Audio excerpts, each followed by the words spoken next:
Which, as near as I can tell, it's a King James version. We don't have more.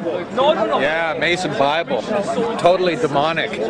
Well, for Masonic use, so they've got alternate definitions of words. But what really shocked me the first time I picked this up, sun god, Ra, Amen, the Father of God, the Creator, published in the Freemason Bible, which, as near as I can tell, it's a King James version. People like Jordan Maxwell and the woman who made Ring of Power, they try and mix up language and they say, oh, well, when you say Amen at the end of a prayer, you're really, this is who you're saying your prayer to, Amen Ra. Well, that's a lie. No, Amen is Hebrew for so be it, or it is so. So be it, or something. I think like it's that. so be it. It's Hebrew. Talk to anyone who's Hebrew and say, what does Amen mean? And they'll say, well, it is so. And that's the truth. That's why we say Amen at the end of a prayer, because it's Hebrew for so be it. Or I think it's so be it. But these liars are trying to convince everyone that you're praying to Amen Ra, the sun god.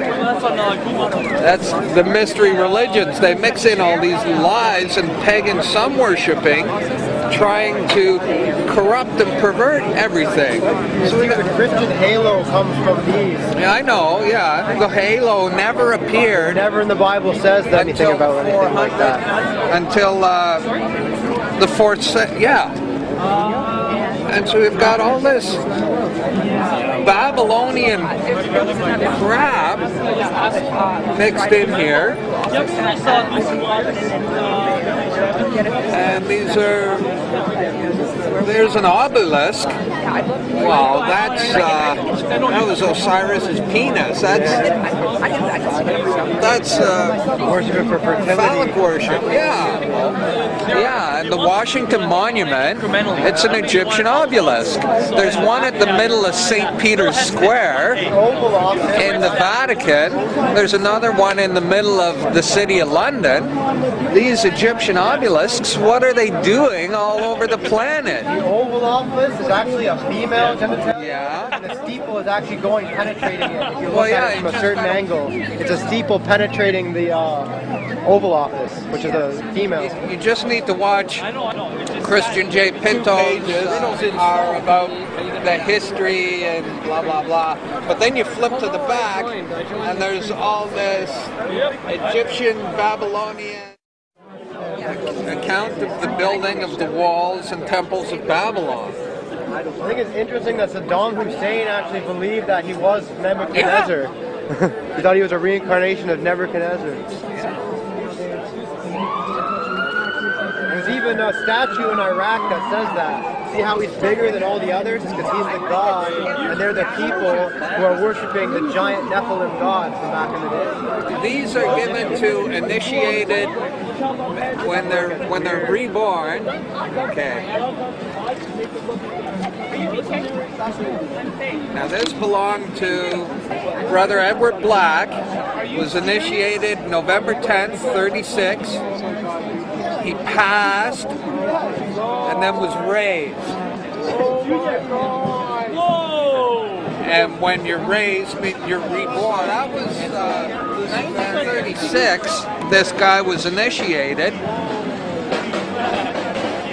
And then these are all the lodge numbers of visiting brethren and friends. Lodge number 231, 669, and the names. The names of the lodges and the numbers of the lodges. And this is the guy who raised them, fellow candidates. I guess that's witnesses, I don't know. But these are supposed to be returned upon death. And I guess what happened was that this guy passed away, and whoever was handling his estate just dropped off a bunch of books at the used bookstore, not realizing that this was contained within and the significance of it. So I'm not supposed to have this, but the person at the used bookstore knew it would be appreciated and set it aside. And it's got the compass and square right on the front. It's blue. It's got a blue cover, and it's got the compass and square right on the front. It says Masonic Bible. That's what it says. This is copyrighted 1928. And it opens up with the Holy Bible in Freemasonry and explains, they try and justify or convince the unsuspecting Mason that, see, I think the first degree, when you're doing the ceremony, you're asked, what do you seek? Light. And then the second degree, it's what do you seek? More light. And then the third degree, what do you seek? Further light. And they rise up through the degrees. Now, Stab Monteith does a great presentation called The Hidden Secret. And the hidden secret, which is revealed at the 33rd degree, is that the light you've been seeking all of this time is the light of the light bearer, Lucifer. The Ralph Epperson presentation, the second witness to the apocalypse, goes into all this in great detail with the quotes directly from Manly P. Hall and Albert Pike. It explains how all Masons swear an oath to destroy Christianity at all costs, regardless of whether you have to murder, lie, steal, doesn't matter, everything is justified. Here we get into page 7, and they're explaining how the Bible became a great light. See, they use this term, light, light, great light, all the way through, and the hidden secret, which is not revealed until the 33rd degree, is what the light really is. Yeah. So we get into the story of the English Bible, and there's all this stuff prefacing the actual beginning of the Bible. King Solomon's temple. It's all very startling. I'm trying to be careful because it's a Masonic Bible. Okay, the construction of the temple, they're getting into Solomon's temple. Masonic ritual. Okay, we're on page 31. And then we get page 33. The Holy Bible starts on page 33. Could that be a coincidence? What's the significance of 33? The Holy Bible starts on the 33rd page of the Masonic Bible. Pretty demonic, isn't it? And I haven't gone through it in great detail. It appears to be a King James version. But then you flip to the back, and there's all this Egyptian, Babylonian symbols and how it relates to the content of the book.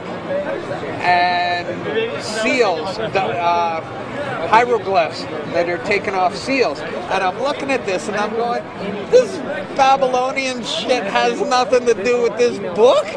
This is like, I put it down and went, oh, this is bad.